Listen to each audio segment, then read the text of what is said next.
Hello, and go after. Welcome to Sportsball Razzifarai, a show that provides answers to viewer-supplied questions from a modern-day Celtic Norse shaman here in South Central Alaska. Be sure to tune in each Wednesday night when the shaman answers questions from viewers like you. Come on, let's hear what the shaman is answering this week.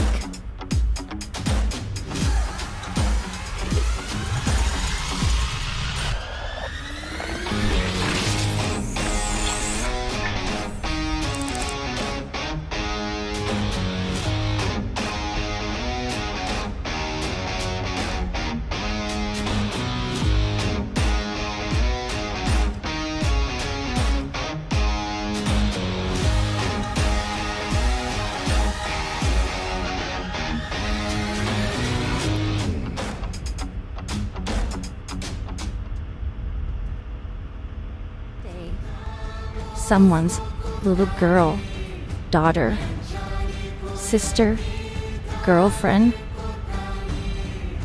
fiance, wife, cousin, mother, auntie,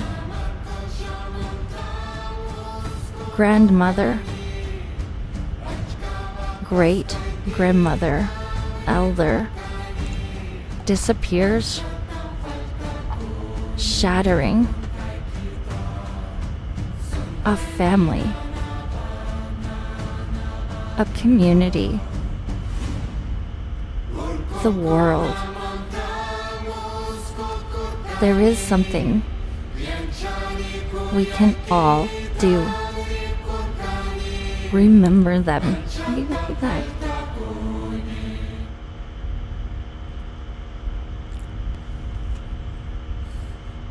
Hello, go after, and welcome to Sportsmalt. This week we've got an amazing topic that I think you'll like, and this is the expression of emotion, understanding what that means and how that interfaces with our everyday life and our understanding of our everyday life. So, wonderful show we have this week.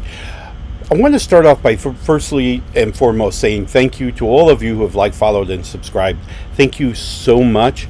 And for those of you who haven't, by all means, feel free to click the button on whatever platform you happen to be watching us on.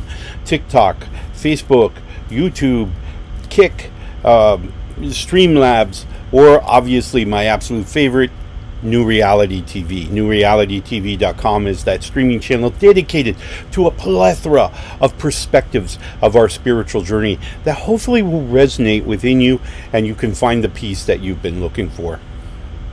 As always, I encourage people, for those of you who are seeking guidance and wisdom and understanding, you're welcome to visit my website where you can find out more about me, my message, my teachings, my shows, pretty much everything there is to know, including a location where you can ask the questions that we're going to answer here on this show.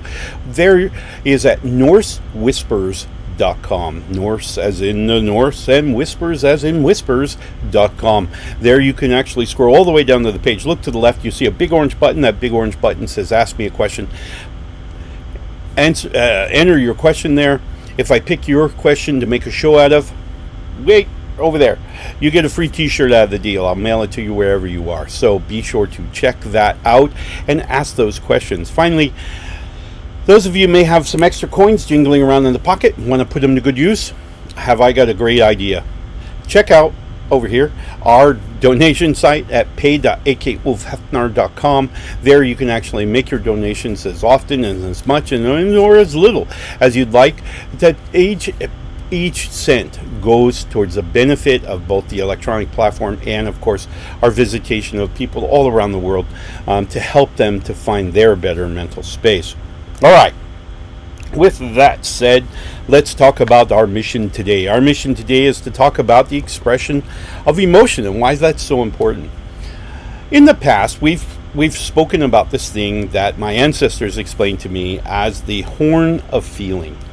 And it's a drinking horn, no different than any other drinking horn in all of existence. And in this drinking horn is where our biochemistry is placed, much like root beer in a mug. So as the root beer is poured in, notice how the foam comes up, right? The foam kind of comes up and over the rim. This is the same way, that the same principles that are going to happen as we pour in our biochemistry into this horn of feeling. It's going to convert the biochemistry back to energy that the rest of the brain can use.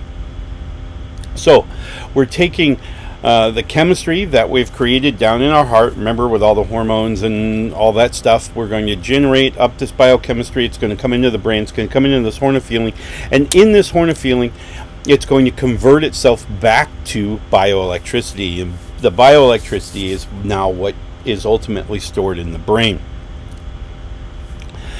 During this conversion process, we have a little amount of biochemistry that's going to expand as it's converted to energy, and this energy needs to be manageable. Now, normally within the horn of feeling, as we've discussed in the past, we have that little bit of space called the cognitive space that kind of floats right along the top, and it allows us, as this thing is expanding, as this energy is expanding up, kind of stick a finger in the root beer, and that foam just kind of settles down, and we can think our way through it, right? So if it's a fairly stressful situation, we can still maintain some cognitive thought, being able to break it down, chunk it as we go, and that way it's easier to manage, right? So that's a very important piece of this this horn of feeling. Now, having said that, we have this expansion of energy that's happening, and part of that expansion is going to go into pipe off from the horn of feeling into what's referred to as the me gate. The me gate, of course, is where we get a conscious decision as to whether we're going to accept that energy or not. Now, most will say, oh, whatever, let it go, and it does, and it goes right on back through the me gate into our memories. Now, memories immediately create this additional transmission of energy called imagination, which starts the cycle all over again, right? So our imagination comes in on the next set of sensory inputs. So it's kind of this cycle going on. Now, as this energy is building up in the cup, we have a couple of different ways to manage it. Now, the first way we've just spoken about, and that is in that cognitive space, being able to manage the foam so that the foam stays under that cognitive space, and that way we can kind of keep sticking our fingers in the root beer foam and keep knocking it down to where we're just dealing with the energy necessary to convert that biochemistry over into the bioelectricity that's necessary. Another way we spoke about probably this morning, I believe, where we talked about maybe looking at affirmations and totems in which to kind of place a brain freeze next step. In other words, we can't really think right now, but we're going to use this trigger to step forward, right? So we're stepping through the panic, all right? And that's kind of what affirmations are, is they're going to grab our mind and we're going to focus on that, and that's going to help tap down that expanding energy, right? So we can get some cognitive control and then begin to dice everything up and be able to manage it more effectively. Another way, obviously, that has been used throughout history, and it is a very viable, very practical way to dissipate some of this emotional energy that we're building up, is to display the emotion. When we're upset, when we're angry, when we're happy, when we're sad, when we're in love, when we're whatever, frustrated, whatever it may be, when we display that energy, when we display that emotion, it takes energy to do that, right? It takes energy to move all the muscles in our face to make the angry face or the happy face, or to, purse our lips to get the kiss, right? All of those things takes energy to power. And so there's one way to kind of help us manage that expanding energy. is to go ahead and display that emotion. Now, again, just the facial parts is one part, obviously, vocalizing it another, and then any other further body activities. We start dancing or jumping for joy when we're happy.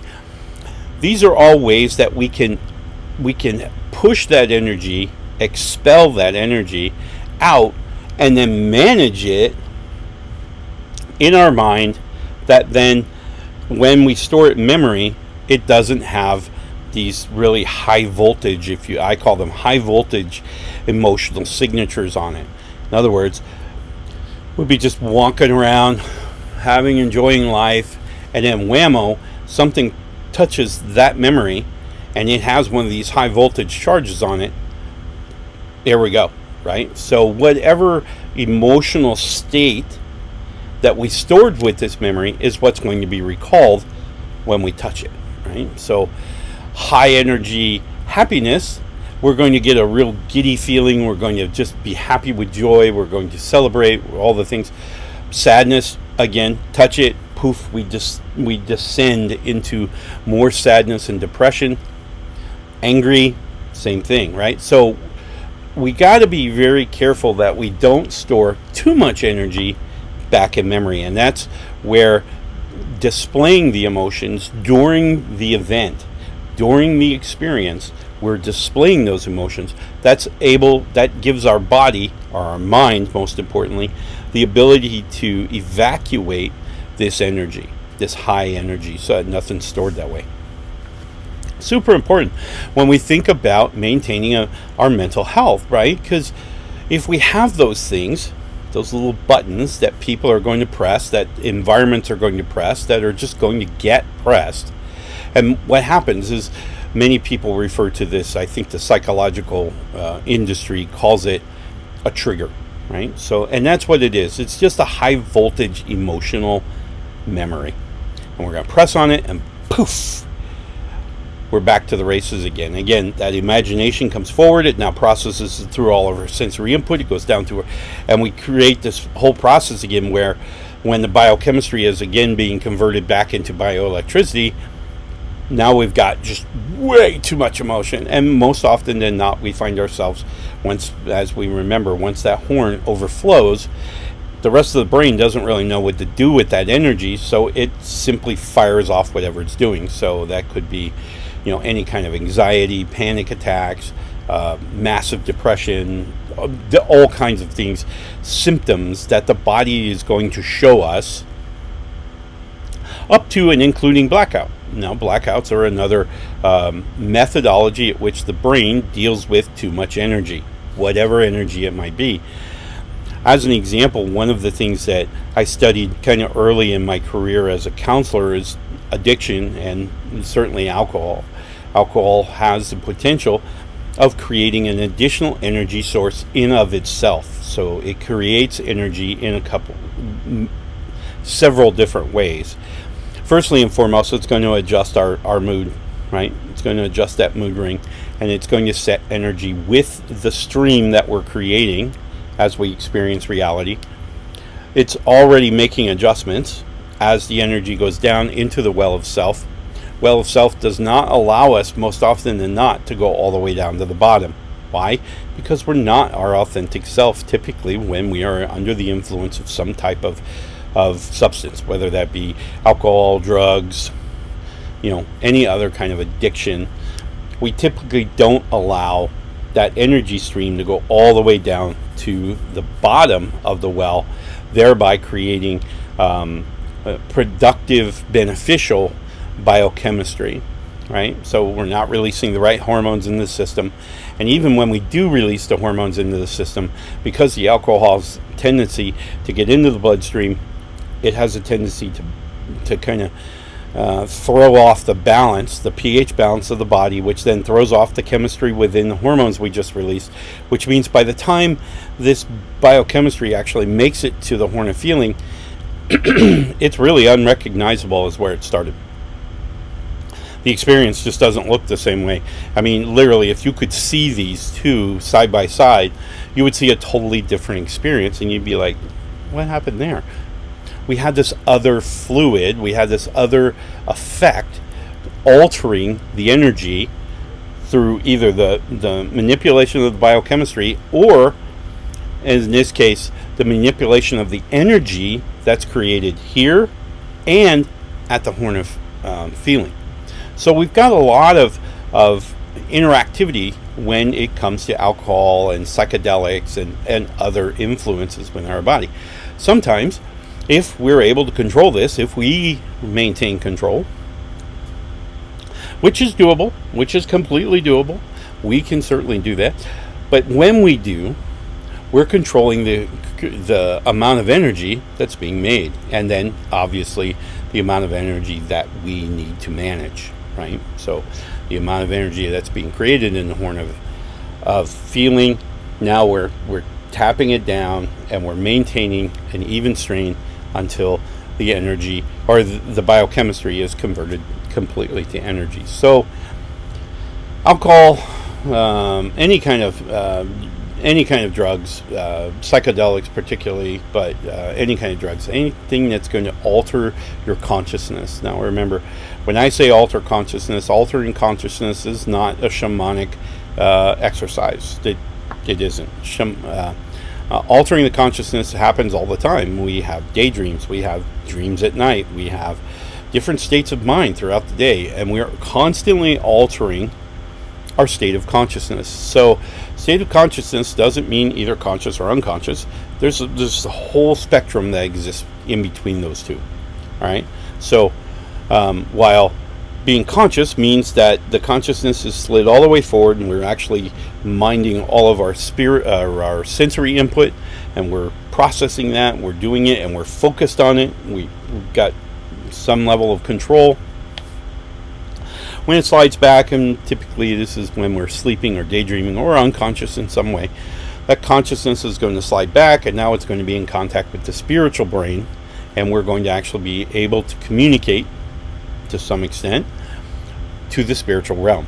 So that's the difference between those. Now there's a whole, like I said, there's a whole spectrum that exists between those two states. Those two are the extremes. So super important that we understand that when I'm talking about states of consciousness, I'm not particular meaning, a trance state or some kind of shamanic adjustment to our state of consciousness. States of consciousness are adjustable by us every minute of every day. There's no guru on the mountaintop needed, unless he's a nice guy, in which case it's kind of cool to hang out with. We can compare beards. So again, we're controlling the energy, and one of the ways that we're going to do that is by expressing that energy, by burning up some of the energy to do the facial stuff, to the rest of the body stuff, whatever that may look like. Certainly vocalizing, because with vocalizing you have kind of a three-step process there. You have to put together the words that put together the paragraphs that put together the concepts that then you can speak, right? So there's this process, and all of that requires energy. So when we're excited and we start singing and dancing, we're using some of that energy to do that. And so now it's easier to maintain control of our horn of feeling, because we're spending some of this energy that's being created is now going to another function. So it's a super important part of our everyday life, and a super important part of good mental health. Good mental health would have us, vocalize these emotions, vocalize these feelings, vocalize this way of we're processing things. And that allows us to kind of expel that energy, particularly if it's negative. If I'm working through some problems I have or some misunderstandings I may have, I can vocalize that and actually use some of the energy, get rid of some of that negative energy. So really, it's really a good thing. Displaying emotions is a proper way of managing the energy created by the biochemistry. It's a smart, effective way to manage that energy. So next time you're feeling hurt, don't hide it. Don't swallow it. Make sure you vocalize it. Even if you vocalize it to yourself, even if you vocalize it, one of the things that we teach some people is, when you feel you got to yell, grab a pillow and just yell your brains out into that pillow, and that's going to help. Why? Because you're venting that negative energy. You're expelling that negative energy through your oral processors, right? So you need all of that thing. The best way to expel negative energies like that is, again, talking it out. Why? Because you're expelling that negative energy. You're getting that out of your system so that you can clear up your stuff and now have a better focus, right? So you're managing your horn, and that's what's important, right? Is in the big picture of things, we want to be societally friendly. We want to be harmonious with our fellow life forms, but at the same time, the way that we can be our most harmonious is to be our most authentic. And to be our most authentic, that means we have to expel that which is not our authentic self. So super important and super necessary for us to kind of get that better mental space. That makes sense. All right. So, big thing to know about tonight, and I really appreciate the question. And who sent our question today? Linda sent our question. So, Linda, your shirt is on its way. Linda, I hope that I've conveyed the idea that when we talk about emotional expression builds a couple of things, and it requires a couple of things. So the first thing it's going to require, obviously, is a level of trust. Now, trust doesn't always have to be extrinsic. I can trust myself. So when I'm in public and something really makes me angry, I'm willing to voice it. I'll vocalize it anywhere. That really makes me angry. I don't like that. I don't want that in my world. Thank you. Go away. I'm authentic, so my authentic self is shining through. It hit my values, and my values said, no, we don't want any part of that. No thanks. And I expelled it. Right? And so this is one of the ways that we can do this. Somebody says something yet, hey, you look really good in that pair of pants. Well, thank you. I must say so myself. I agree with you on your assessment of my pants. I don't know why you were looking at my pants, but you know what? The fact that you complimented me means that there was some level of care there, or you faked it, and I'm willing to take energy, particularly positive energy. I'm willing to take it anywhere I can get it, right? Because it's a great thing. It leads to my healing, and that's what I'm always about. For us to truly be loved, we must love ourselves first. You've heard that in every spiritual book I've ever read, right? To love ourselves. Why is that? Well, quite honestly, it comes back to this horn of feeling. I know this is going to sound really redundant, but when the biochemistry arrives into the horn of feeling, one of the things that is going to happen is it's kind of compared against what I call the recipe card. The recipe card is a list of chemical compositions the brain has received throughout its lifetime, and it has kind of said, well, if it's within this range, it's falling under the heading of love. If it's falling in this range, it could mean they really like us or we're really happy, right? So it's looking at this comparison to determine what chemical composition has just been handed to it and what that's supposed to mean. Now, what it's supposed to mean then obviously creates a level of energy that goes into this stream that's being created, right? Because we're converting biochemistry over to bioelectricity. So the only way your brain knows what love is to recognize it intrinsically first. You have to write the recipe card. You have to know love.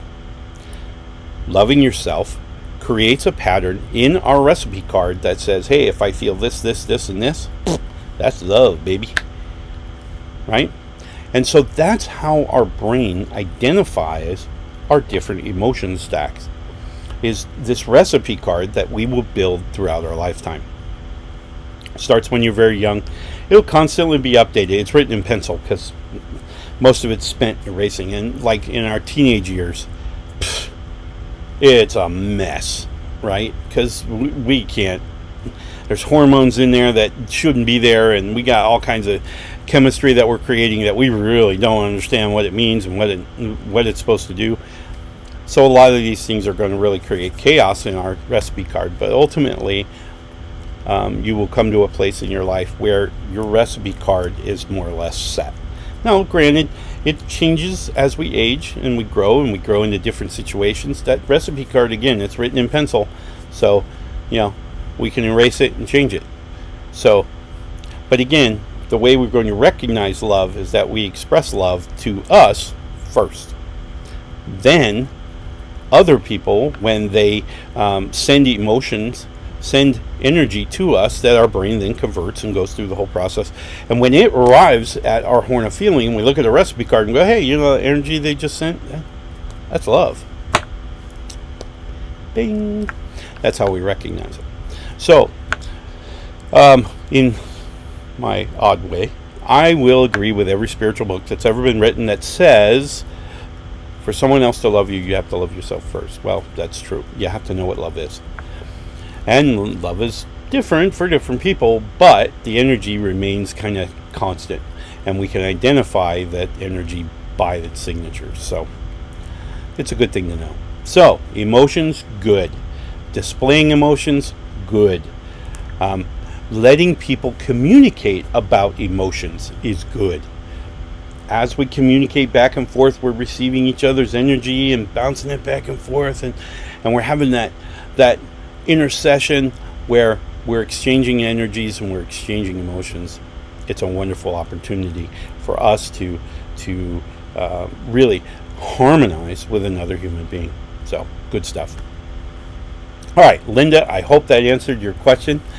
In the meantime, for the rest of you, I hope that you will join me tomorrow morning, where we'll talk about Thor and his strength and how that applies to our mental space, because believe it or not, it applies. And then for those of you who haven't had a chance, please feel free to check out my website, NorseWhispers.com or akulfhefner.com. Either way, the site is being redesigned as we speak, and so it's being kind of retooled, definitely with a push towards those individuals who may be looking for a life coach, someone who can give that kind of objective third-party look to our lives and be able to kind of maybe give some pointers and help us get on our way. In the meantime, I wish you the very best Wootens evening, and for those of you who haven't had a chance, by all means, check out New Reality TV. NewRealityTV.com is the thing. Go ahead and register on there. You can get subscriptions are pretty inexpensive at this time, so get yourself a subscription. Start listening to videos, start watching the shows and listening to meditations, and hopefully you will find something that resonates with you and helps you get your mental space where you want it. All right, so happy Wootens Day. We will see you again tomorrow, bright and early, for the celebration of Thor and his mighty hammer. In the meantime, my friends, love and light.